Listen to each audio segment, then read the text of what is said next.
हो कोरोना व्हायरसचे जे महासंकट या देशाचेर येयल्लेले आसा आणि तो जनता कर्फ्यू चालू आसा तो 14 एप्रिल पर्यंत चलतलो।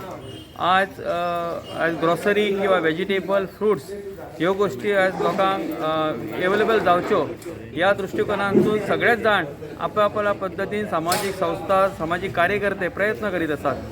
आणि आज आमी या म्हापशा शहरातल्या जनते खातीर या विठ्ठलवाडीन आमी आमचे माननीय मंत्री मायकल लोबो यांच्या सहकार्यान ही भाजी आज उपलब्ध केली। तसेच आमचे म्हापशाचे आमदार जोशुआ डिसोजा यांचे सुद्धा सहकार्य आमकां लाभलेले आसा। या सगळ्यांच्या मदतीन हो भाजी विक्रीचो जो कार्यक्रम आसा तो आमी आज चालू केलेलो आसा। आणि सकाळ पासून आता आमी पळयता लोक खरेंच आमकां शिस्तीन उबे रावन जो डिस्टन्स म्हटलेलो आहा तो दवरून लोक भाजी खरेदी करतना आमकां पळोवंक गावले।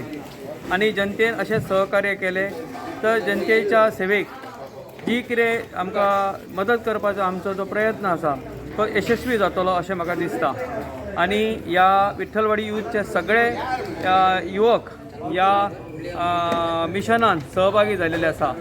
प्रत्येक जाण गेले हांव पळयता ते जवळ जवळ आतां 8 दीस जाले लोकांच्या घरांत कडधान्य पावोवण्यापासून आज भाजी सुद्धा उपलब्ध करूंक जाय म्हणून ते प्रयत्न करता। आमचो विठ्ठलवाडी असोसिएशनचो अध्यक्ष ओमकार फळारी यांच्या लिडरशिपी सकयल ही सगळी मंडळी कार्यरत आसा।